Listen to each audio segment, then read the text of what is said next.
Dalam sebuah hadis yang sahih dikatakan, diceritakan tentang orang yang paling terakhir keluar dari surga, dari neraka, terakhir penghuni surga. Dia akan keluar dalam kondisi tubuhnya hangus setengah, setengahnya keluarin asap. Berdiri jatuh, berdiri jatuh. Begitu terus sampai dia jauh dari neraka. Setelah jauh dia mengatakan, segala puji bagi Allah yang selamatkan aku dari kamu. Dia pikir masih ada di neraka selain dia. Ini di neraka ada orang kafir, orang musyrik, orang munafik yang kekal. Dia sendiri ini ahli surga, tidak ada. Orang semua ahli surga sudah masuk ke surga ini. Tentu teman-teman jangan jadi orang ini, jadi orang yang pertama masuk surga dari awal. Ini mampir neraka dulu nih. Ya. Tapi subhanallah dia dengar bagaimana nikmat terendah di surga ini. Orang ini jalan, kemudian setelah dia jauh dia mengatakan, ya Allah, selamatkan aku dari neraka itu. Maka Allah selamatkan dia. Dia mengatakan, segala puji bagi Allah yang selamatkan aku dari kamu. Kemudian Allah dari jauh lihatkan dia pohon. Enggak ada apa-apa, pohon saja. Selama ini ribuan tahun semuanya api, siksaan, ya. Yang dicincang, yang dibakar, yang ini, yang itu, segala macam.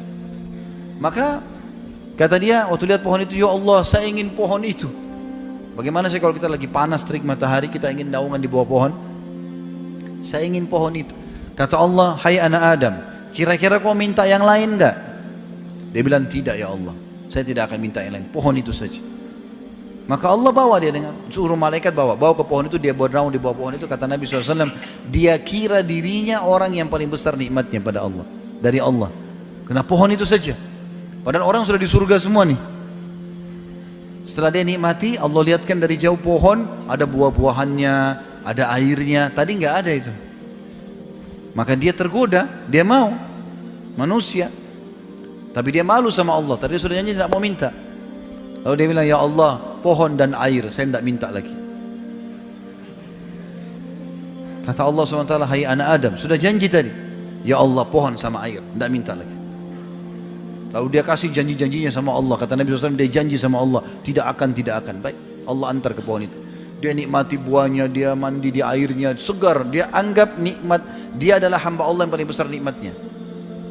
Dari kejauhan setelah itu Allah bukain pintu surga, gerbangnya. Kecium bau wanginya. Dia lihat orang pakai baju sutra, dayang-dayang, pohon-pohon yang indah. Dia mau minta sama Allah, dia malu.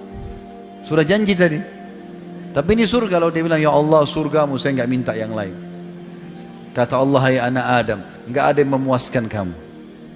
Apa kau mau aku berikan kamu seperti yang dimiliki oleh raja terkaya dunia? Sekarang saya akan masukkan kau ke surga ini, surga permintaanmu. Tapi aku kasih kamu yang seperti dimiliki raja terkaya dunia. Tahu siapa ini teman-teman?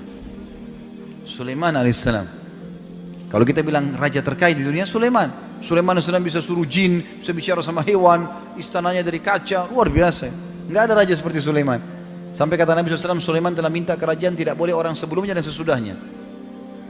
Kata Allah SWT, hai anak Adam, maukah kamu aku berikan kau yang dimiliki raja terkaya dunia? Dia bilang, raditu ya Rabb, aku ridho. Jangankan begitu, masuk surga sudah cukup, apalagi dapat yang terkaya raja dunia. Ya. Maka Allah bilang, wala kamithluhu, kau akan dapat dobelnya, 2 kali lipat. Maaf. Lalu dia mengatakan, raditu ya Rabb, aku ridho hai Tuhanku. Allah lagi bilang, wala kamithluhu, kau akan dapat lagi yang dobelnya. Terus saja dia mengatakan raditu, Allah juga mengatakan, dan kau akan dapat semisal sampai 10 kali lipat. Saking gembiranya dia mengatakan, engkau adalah hambaku dan aku Tuhanmu ya Allah. Dia balik karena bahagianya dia. Jadi teman-teman, surga yang dijanjikan ini depan mata. Ada orang mati syahid di perang Khaybar. Orang ini baru masuk Islam, baru syahadat. Rupanya waktu Nabi SAW dengan 1399 pasukan beliau, 1400 dengan beliau SAW mengepung benteng, berhasil menembus benteng Yahudi. Ada 9 benteng, ada yang pertama tembus. Lalu Nabi SAW bagi-bagi harta rampasan perang. Rupanya orang ini pantau peperangan Nabi SAW. 40 hari dia lihat tiap hari peperangan Nabi. Maka dia tertarik lihat Islam. Orang sholat, baca Quran. Dia orang Arab, dia ngerti Al-Quran, bahasa Arab. Dia tertarik. Setelah Nabi SAW menang, dia datang kepada para sahabat tanya, ini agama apa kalian ini? Kata dijelaskan oleh para sahabat, ini agama Islam, di bawah itu adalah utusan Allah gini-gini. Dia tertarik, dia mau masuk Islam. Kata para sahabat, langsung aja ke Rasulullah SAW, di depan tuh. Nabi SAW lagi bagi-bagi harta rampasan perang. Setelah dibagi-bagi, atau sementara dibagi-bagi, orang ini mengatakan, ya Rasulullah, saya seseorang dari suku Arab Badui, tertarik dengan agama Islam, saya ingin masuk Islam. Kata Nabi SAW, baiklah. Asyhadu an la ilaha illallah wa anna Muhammad Rasulullah. Sederhana, 2 kalimat. Syahadat dia. Lalu kata Nabi SAW kepada orang yang sedang membantu beliau bagi-bagi harta rampasan perang, kasih juga orang ini. Karena dia hadir pada pembagian harta perang. Bagi. Kata orang itu, ya Rasulullah, saya masuk Islam bukan untuk ini. Saya udah biasa hidup susah di padang pasir, saya nggak mau harta. Saya mendengar teman-teman Anda berkata, kalian datang ke sini untuk mati dan masuk surga. Dibunuh sama orang kafir, masuk surga. Apa benar ya Rasulullah? Iya benar. Kalau begitu ya Rasulullah, yang saya ingin satu saja. Panahnya orang Yahudi ini kena di sini, tembus di sini. Dia tunjuk titiknya di sebelah kiri dadanya. Kena di sini, tembus di sini. Kata Nabi SAW, kalau kau jujur, tulus, Allah kasih kau itu. Sudah. Akhirnya dia pergi. Dia gabung sama pasukan umat Islam. Nabi SAW bagi rampasan perang. Nabi suruh gerak pasukan, ayo ke benteng yang kedua, kepung nih. Begitu dikepung, strategi orang Yahudi berperang pada saat itu melemparin anak-anak panah dari dalam benteng ke arah pasukan muslimin. Begitu terus, mereka pengecut, gak mau ketemu. Maka pada saat itu dilempar anak panah. Subhanallah, anak panah Yahudi yang pertama terlemparkan kena ke orang ini. Dan uniknya, kena di titik yang dia tunjuk. Di sini, tembus di sini. Mati dia, jatuh. Terbunuh. Nabi SAW melihat ada orang terbunuh, karena orang semua tidak mati kecuali dia. Ya tinggal dia yang jatuh. Yang lain kena pas pakai perisai tertahan, orang ini mati. Kata Nabi SAW, huwa, apa ini orang tadi nih? Yang tadi baru masuk Islam? Kata para sahabat, iya Rasulullah. Kata Nabi SAW, subhanallah, maha suci Allah yang membenarkan janjinya. Dia baru minta, Allah kasih, dan di titik yang benar yang ditunjuk. Gitu kan? Lalu apa kata Nabi SAW? Siapa yang ingin melihat penghuni surga yang belum pernah sujud sekalipun, ini orangnya. Tidak pernah sholat ini, baru syahadat mati. Dan mati syahid. Dan dia ikhlas. Ya? Maka dia masuk surga. Lalu apa kata Nabi SAW? Ini wasiatnya, ini penutupan bahasan kita. Apa kata Nabi SAW? Ingatlah, sesungguhnya surga seseorang di antara kalian lebih dekat daripada tali sendalnya. Azan, sholat, ada orang tua bakti, ada celengan masjid sedekah. Itu aja kok, amal-amal soleh yang sudah kita tahu. Itu, mati masuk surga. Lebih dekat dari tali sendal, kata Nabi SAW. Ini orang ini syahadat mati, masuk surga.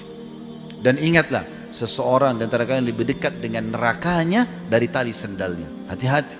Ke diskotik, mabuk-mabuk, ke karaoke, keluar tabrakan mati. Masuk neraka. Lebih dekat dari tali sendalnya. Dan ingat teman-teman, orang yang baik, orang yang soleh, Allah buat manusia suka. Allah suka dia, dikasih pahala banyak. Allah juga buat manusia suka.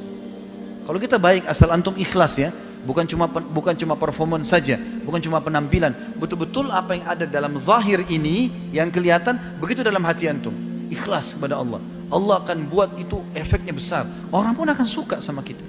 Allah suka, Allah kasih pahala, Allah juga buat orang-orang suka. Yang suka kita orang-orang yang soleh seperti kita tentunya.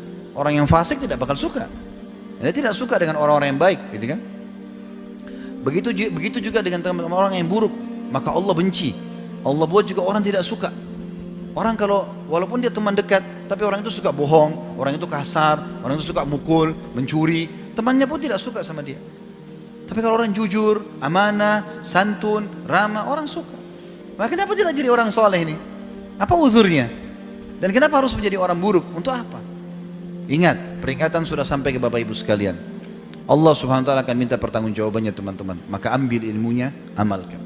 Semoga insya Allah kita menjadi orang-orang saleh dan ditutup dengan husnul khatimah.